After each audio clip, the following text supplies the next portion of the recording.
Hello મિત્રો, જિગીસા કિચનમાં આપનું સ્વાગત છે। તો આજે આપણે બનાવવાના છીએ ફરસાણ સાથે ખાવામાં મજા આવે એવી ગ્રીન ચટણી।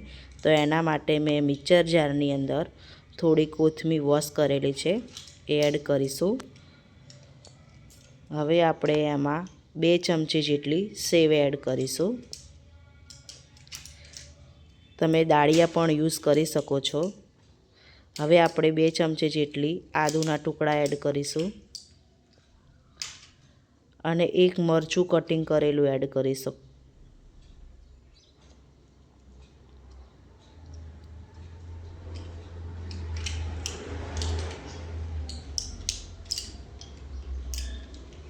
હવે આપણે એના અંદર 1 ચમચી જેટલો લીંબુનો રસ એડ કરીશું। અડધી ચમચી જેટલું જીરું એડ કરીશું। આમાં ફુદીનાના પાન એડ કરવા હોય તો પણ કરી શકાય। હવે આપણે એની અંદર અડધી ચમચી જેટલું મીઠું અને 3 ક્યુબ બરફ એડ કરીશું, જેથી કલર સારો આવે એટલા માટે। હવે આપણે એમાં થોડુંક પાણી એડ કરીશું, 1-2 ચમચી જેટલું। હવે આપણે આને મિક્સર જારમાં ક્રશ કરી દીધેલું છે। તમે જોઈ શકો છો કે આપણી આ ચટણી તૈયાર થઈ ગઈ છે। હવે આપણે એને એક વાટકીની અંદર સર્વ કરશું। તો આપણી આ ગ્રીન ચટણી તૈયાર થઈ ગઈ છે। કોઈ પણ ફરસાણની અંદર તમે આ ગ્રીન ચટણી ખાઈ શકો છો। સેને ખૂબ જ સહેલી રીત, તો તમે પણ જરૂરથી બનાવજો ગ્રીન ચટણી।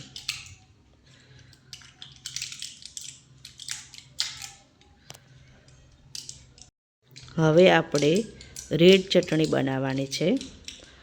તો એની માટે મેં એક બાઉલ લઈ લીધું છે।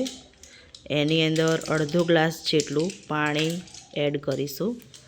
પાણીને થોડુંક ગરમ થવા દેશું। પાણી આપણું ઉકળી જાય એટલે આપણે એની અંદર ખજૂર અને આંબલીનો પલ્પ એડ કરીશું। ખજૂર અને આંબલીને બાફી એને મેં પલ્પ કાઢેલો છે, એ હવે આપણે આની અંદર એડ કરી દઈશું।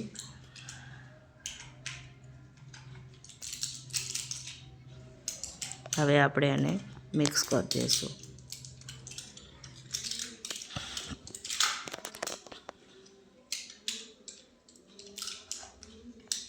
હવે આપણે એની અંદર મસાલા એડ કરીશું। હવે આપણે આની અંદર 1 ચમચી જેટલો ગોળ એડ કરીશું। ખજૂર નાખી છે એટલે આપણે ગોળ 1 ચમચી જ એડ કરવાનો છે। હવે આપણે સ્વાદ પ્રમાણે મીઠું એડ કરીશું।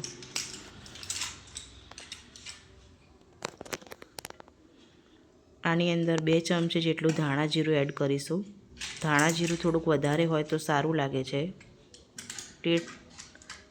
ટેસ્ટ સારો આવે છે, એટલા માટે આપણે 2 ચમચી જેટલું ધાણા જીરું એડ કરીશું। અડધી ચમચી જેટલું મરચું પાવડર એડ કરીશું।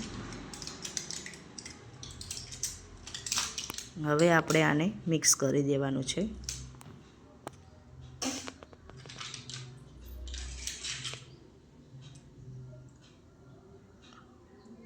હવે આ મિક્સ થઈ ગયું છે। હવે આપણે આને ઉકળવા દેવાનું છે થોડીક વાર માટે।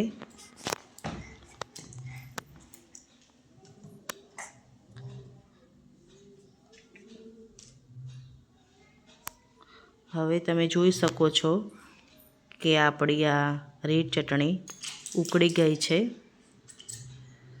તમે જોઈ શકો છો હવે કેટલી ઘટ થઈ ગઈ છે। તો હવે આપણે ગેસને બંધ કરી દેવાનો છે। હવે આપણે એને એક બાઉલની અંદર કાઢી દઈશું અને કોથમીરથી સર્વ કરશું। તો તમે જોઈ શકો છો આપણી રેડ ચટણી તૈયાર થઈ ગઈ છે। ઝટપટ બનતી આપણી રેડ ચટણી પણ તૈયાર થઈ ગઈ છે।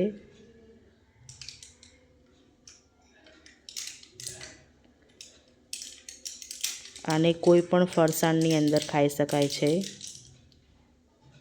તો સેને એક જ સહેલી જ રીત ઝટપટ બનતી આપણી રેડ ચટણી પણ તૈયાર થઈ ગઈ છે. તમને જો અમારો વિડીયો ગમ્યો હોય તો શેર કરજો.